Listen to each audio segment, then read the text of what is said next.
Good day, y'all. I'm in my Bridgerton era, clearly, and the season hasn't even come out yet. In my last video, I recounted Colin and Penelope's story, and I also gave a lot of context for the Bridgerton universe, so I recommend watching that video first. Today, I will be recapping Daphne and Simon's story, which I had forgotten how utterly unhinged this one was. If my memory serves me right, and it has been a while since I've seen the first season, the TV show follows this book pretty closely. The only difference I can really think of, although I'm sure there is more, is the inclusion of the Queen. I feel like the Queen isn't really a character in these books, but she's a prominent figure in the TV universe. But anyways, because I recapped Colin and Penelope's story, because I'm recapping Daphne and Simon's story today, the only thing that we have left to catch up on is Anthony and Kate's story. But I was thinking we can watch that season together because it is my favorite of the ones that have been aired so far. I know there are only 2. How exactly can we watch it together, you may ask? Well, I have a very exciting announcement. I'm partnering with Fable, which is the sponsor of today's video, to start my very own TV club where we are currently watching Bridgerton Season 2. It's completely free to join, by the way, so there's no reason why you can't join the fun. Fable is well known for its book club feature, so if you're a book talk, booktube girly, you may be well acquainted with them, but it is now the one-stop hub for TV. You can discover new shows, interact with fandoms, and you can even keep a list and track the shows you've already watched or want to watch or are currently watching, which personally I love to do. Here's what my club looks like. You already know the vibes. There's the lobby, which is the general discussion room, and then the kickoff and reflection are for initial and final thoughts of whatever show we're watching. And then everything in between is a discussion room for each episode, which is great because no spoilers. Downloading the app is free. Joining my club is free. The link is in the description and pinned comment down below, so please join. It'll be so fun. Go and introduce yourself in the club lobby and let's start watching. I'll be waiting for you specifically. Now, getting back to Daphne, this is her second season on the market, which confused me at first because wasn't she supposed to be the diamond of the season? More like diamond in the rough. Apparently, all of the men have friend-zoned Daphne because she's super approachable bestie vibes, and she's only getting proposals from old crusty men. That is, until the Duke of Hastings comes along. The Duke, aka Simon, is one of Anthony's good friends from university who was traveling abroad for several years and only came back to London because his father died. So Simon is assuming this new title of Duke. His mother died while giving birth to him and he has no siblings, so he is very much alone in this world, but he's kind of close to Lady Danbury. I don't know if she's literally his aunt, but she's essentially his aunt. Simon has some trauma, some very deep-rooted shit. He is the heir to the Duke, so already there's some pressure on him from the moment he's born. But his father immediately abandoned him as a child because he couldn't speak. He had this really bad stutter, and the Duke was so embarrassed that he literally told people that Simon was dead. He locked him away. Simon wrote hundreds of letters for his father, begging him for attention, begging him for something. Simon struggled all throughout his childhood to overcome his stutter. He eventually went away to university, and he found he had developed this intimidating persona because of how he was a man of few words, and he also developed the reputation of being a rake, which in old-fashioned terms means he gets down and dirty on the regular. So at this point, the Duke is seeing that Simon is not a complete and utter failure and embarrassment, but Simon has years and years of pent-up rage towards his father, so he is not on speaking terms. They are not on good terms whatsoever. So now we return back to the present. Simon and Daphne are both in attendance at this ball. Daphne is trying so desperately to hide from this fellow named Nigel who's trying to marry her, but she does not like him in the slightest. She runs into the hallway. He runs after her, drunk. Nigel is being very persistent, and so Simon begrudgingly realizes he has to intervene because he's witnessing this whole thing in the shadows, when suddenly Daphne slugs Nigel in the face, knocking him to the ground unconscious. Simon, to say the least, was amused. He was immediately entranced by her beauty. He even tries to seduce her, which doesn't work because she literally laughs in his face. But then he suddenly realizes with a start that this is Daphne, Anthony's younger sister, aka his bestie's younger sister, aka she's off limits due to bro code. And she realizes he's the Duke, her older brother's best friend, who is off limits because her mother warned her that he is in fact a rake. But now they're in a little bit of a predicament because they're standing over Nigel's unconscious body as he lay there on the floor being absolutely knocked the fuck out by Daphne. Simon decides to carry Nigel out when he suddenly regains consciousness,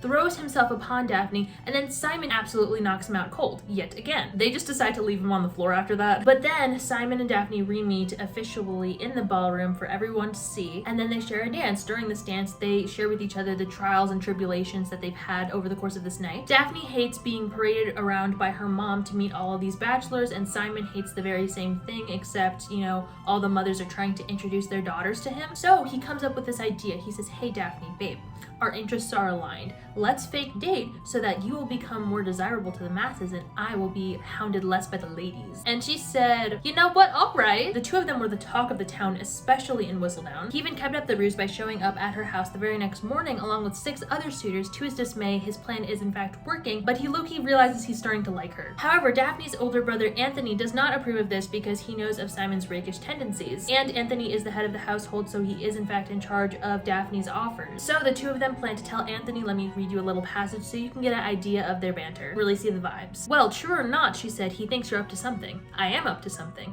Her head tilted sarcastically as her eyes rolled upward. He thinks you're up to something nefarious. I'd like to be up to something nefarious, he muttered. What was that? Nothing. She frowned. I think we should tell Anthony about our plan. And what could possibly be the benefit to that? Daphne remembered the full hour grilling she'd endured the previous night and just said, oh, I think I'll let you figure that out for yourself.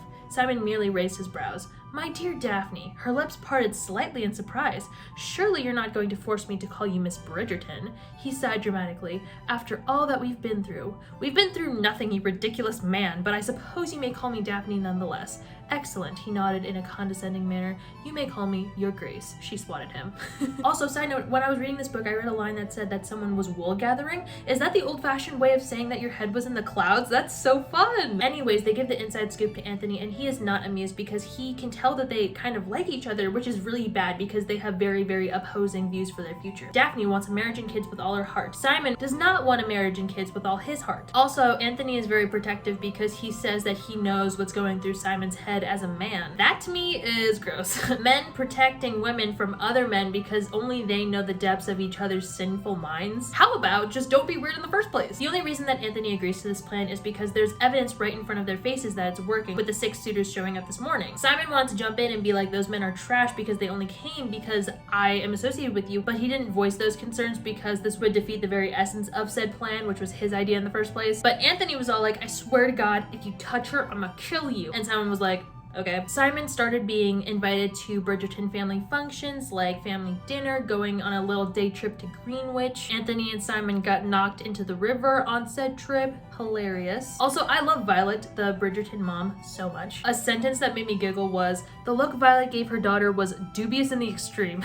I'm gonna start using that. Then, one fateful ball, this guy came up to Daphne and Simon while they were dancing, and he was like, yo, Simon, I'm a bestie of your father. I have these letters that he wanted me to give to you. And Simon said, burn them. Burning the letters that might have redeemed you. He leaves in a tizzy out on the balcony. Daphne rushes to console him. They share a moment and Daphne casually says, I'm gonna go for a walk in the garden, which in this very context was very much an invitation for Simon to seduce her in the garden. They share a very passionate kiss. Simon even goes so far as to reveal the boob. However, in that very moment, Anthony was following them, watches this, witnesses said boob, and starts absolutely attacking Simon. They start fighting because Simon openly defiled his innocent young sister. In the midst of this fighting, the two of them accidentally push Daphne into this prickly hedge. Simon manages to get her out, but her dress is ripped to shreds. She has to leave the ball early in secret. The only thing left to do in this scenario would be for Simon to marry Daphne because she is now tainted by his hand. But Simon refuses to do so, and so Anthony is like, I'll see you at dawn, bitch. That's right, we've got a good old-fashioned duel on our hands. Meanwhile, Daphne's over here flabbergasted because Simon would literally rather die than marry her. Anthony summons his brother Benedict as his second,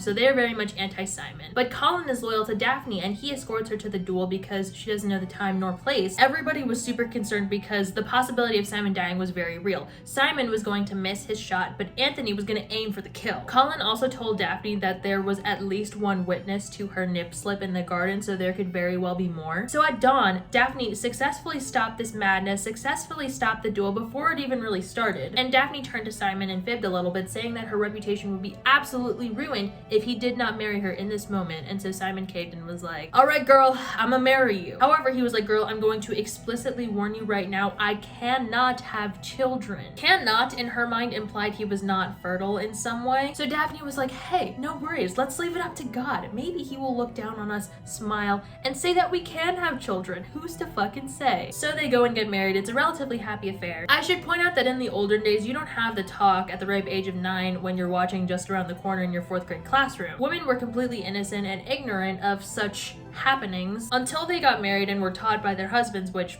wow. Daphne's mother tried to give her a little bit of an explanation, but it wasn't that clear. It was very much vague, and Daphne really wanted the details. She was like, girl, what aren't you telling me? And basically all she gathered from that conversation was that there is some act between man and woman and bing bang boom, you get a baby somewhere along the way. For their honeymoon, Daphne and Simon traveled to Cliveden, which is where Simon grew up. It was a long journey, so they had to stop at this inn. This is the night of their wedding, mind you. The Duke wanted to wait to consummate their marriage until they got home, so he wanted to get separate rooms, but good God, there's only one room left, and dear heavens, there's only one bed. Daphne was a woman on a mission, though. She had plans to consummate this marriage tonight, right now. But when Simon hesitated, she was like, oh, silly me, how insensitive. I forgot that you were infertile, or at the very least dysfunctional in some way. And he was all like, I beg your pardon, I certainly am not, let me show you. They finished their travels, made it to Cliveden, spent a week in the rooms without ever leaving, you know, so he could effectively show Daphne the ropes and all that. Then Daphne decided to get acquainted with the servants, the housekeeper in particular. She learns lots of info. She learned that the housekeeper was good friends with the Duchess, who was a very nice woman, but Simon's father was awful to him because he had a stammer. Then she goes to Simon, tells him she loves him, feels like she understands him so much better now. He realizes and she says she knows about the stammer. And then they do the deed as per usual, but something that the housekeeper had said sticks in Daphne's mind, and she suddenly realizes, bitch, are you using the pull-out method on me? Because the housekeeper had said that in the womb grows the man's seed and then comes the baby. She turns to him furious and is all like, it's not that you can't have children, it's that you won't. And he's all like, baby, you don't understand. I'm doing this as my master revenge plan. The Duke title, the line of Hastings will end and die with me, which is the worst thing my father could possibly fathom. So Daphne was like, hey, that's dumb. You're deeply disturbed. She moves bedrooms and withholds herself from him. She says that his father is still ruling him from the grave and that when he takes her to bed, his father is always there. Oh my God. This was his response. I think, she said softly, that you had better leave. He looked up, his eyes haunted. You're my wife. She said nothing. Legally, I own you. Daphne just stared at him as she said, that's true. He closed the space between them in a heartbeat, his hands finding her shoulders. I can make you want me, he whispered. I know. His voice dropped even lower, hoarse and urgent. And even if I couldn't, you're mine. You belong to me. I could force you to let me stay. Daphne felt about 100 years old as she said, you would never do that, and he knew she was right. So all he did was wrench himself away from her and storm out of the room. I own you? You're mine? You belong to me? Okay, Simon says. Regardless if that's legally true, super questionable you brought it up. In the morning, he came back super drunk saying how he needs her to stay, doesn't want her to leave him, he needs her. And then, I don't even want to say the word for what she did. She took advantage of him while he was drunk, got on top, and forced him to plant his seed, if you will, which, oh my God. Afterwards, he was so shaken, rightfully so, that he couldn't even talk. His stammer was back in full force. So he left to go to one of his estates. She returned to London. Her family was furious, not at her, but at the Duke, and they were so concerned about what was going on in their marriage. Anthony goes over to her place. She gives him this letter to give to the Duke, so he was a little messenger, gave the letter to the Duke. Simon opens it and reads that Daphne's efforts were met with success, which can only mean one thing. Daphne is pregnant, so he, in a tizzy, returns to London. He was chasing after Daphne, literally on horseback, when she was knocked off by a branch or something, fell onto the ground. But she revealed to Simon that she was in fact mistaken. Her period was just very, very late. There was no baby. The seeds were not sown. And he was all like, babe, don't get me wrong. What you did was sort of questionable, but the main reason I left was because I was afraid I wouldn't be able to talk to you. I was afraid that my stammer would come back in full force. It wasn't because of what you did. What do you mean it wasn't because of what you did? Hello? Are we just going to brush that under the rug? But Simon was a changed man. He said, you know what, bring on the kids. And by the epilogue, they had 4 of those bitches. He doesn't concern himself with his father anymore. Completely, like, you know, he's moving on. He's healing. In the end, they're both happy, but at what cost, y'all? At what cost? So that was the first book of the series. The very first in the Bridgerton series was it really sets the tone for you there. I'm so excited to watch the second season of Bridgerton with you so that we're all caught up, revved and ready for the 3rd season. Join my TV club on Fable so I can talk about it with you, Pookie. Link in the description and pinned comment. Thank you so much for joining me on this journey. I hope you had a fabulous time. I will see you next time. Bye!